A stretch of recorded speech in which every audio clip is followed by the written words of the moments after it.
What up, everybody? Welcome back. John here with another episode of First and 20, a show about your Miami Dolphins. You might know me from my other channel, the Cafecito and Kane Show. This is a new channel that I started recently, so please hit that subscribe button, hit the like button. I'm trying to get to 1,000 subscribes by the start of the season. Please help me get there to get this thing cranking. Wanted to hop on here to talk a little bit about, the upcoming draft and obviously the, current free agency Christian Wilkins situation that's going on. So let's dive right into that. My thoughts on this are simple. If they screw this up, which it looks like they're going to,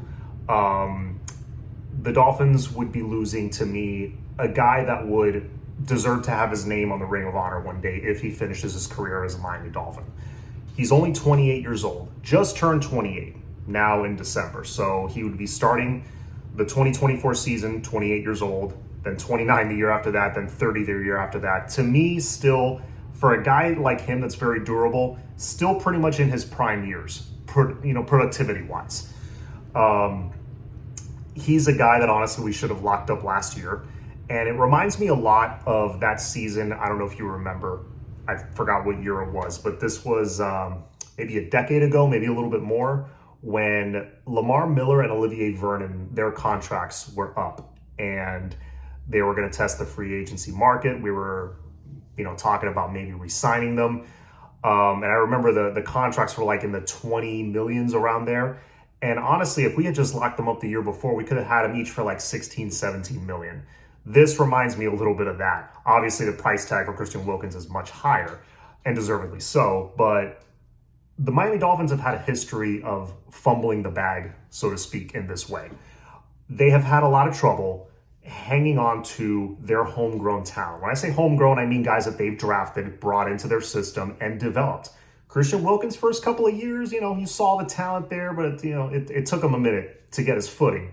Once we brought in a defensive system that was right for him and he wasn't playing out of position anymore, he took off. And again, if we're talking a guy that's already 30, 31 years old, I wouldn't give this a second thought. I would say, yep, go test the free agency market. We will rebuild with, some youth in that spot. He's only 28 and has been durable for pretty much his whole career. So that's a guy you hang on to. You spend the money to hang on to that guy.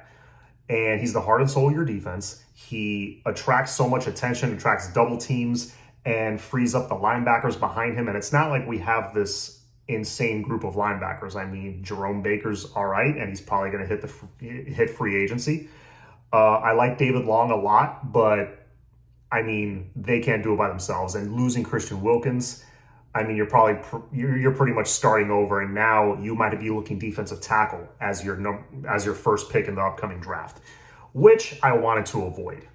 But we'll see what happens there. Hopefully they figure something out and they're able to come to terms on something and they're able to sign him. It's not looking good right now, got to be honest. But anyways, aside from that, 2024 draft. There are a lot of ideas I have of what I think they should do. Say they stay with this pick, because they only have so many, I think it's like 20-something guys signed to deals right now. So maybe they don't have the room to go out and, trade down, accumulate picks, and draft a whole bunch of young guys. They could just stay with pretty much the picks they have. And if they do that, and let's say they stay with the number 21 pick, right now, my favorite guy in that spot is Jackson Powers Johnson. He's the center. He's a center guard coming out of Oregon, 6'3", 320 plus pounds, just a beast. And we need that in the interior. And honestly, Connor Williams, I like him. He's one of the better centers in the NFL, but he just cannot stay healthy. Getting a guy like him who honestly, he seems to me like a plug-and-play guy. You plug him in right there at center, that solves a huge need.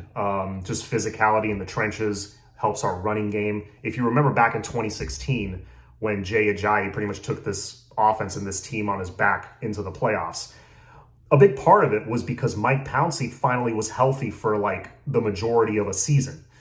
And you saw the difference. Mike Pouncey was I mean, special. You don't normally draft centers in the first round. And I think Jackson Powers Johnson has that capability. If he can come in and be that guy and be durable, why not? I think that's my favorite for that pick right now. And also, I believe at one point he was coached by Mario Cristobal and Alex Mirabal, who, they coached my Hurricanes. So that's another plus. If he was developed by those guys, even more, that much more excited to bring him in. But that being said, if a dude from Georgia by the name of Brock Bowers, tight end, ends up slipping to 21, I don't think he will. But, he's a touch undersized. Maybe teams might, they see what happened with Kyle Pitts in Atlanta, and they might lay off him. If that happens and he drops to 21, that's a guy you can't pass on. If you look at the tape, I follow college football very closely. If you go look at the tape, Brock Bowers is an absolute stud, and he's going to be a multiple-year Pro Bowler in the NFL. So if he drops to you, that's one of those situations that, it's kind of like a luxury pick. Maybe tight end's not really a need right now, but he's so good and can make an impact, both receiving and blocking.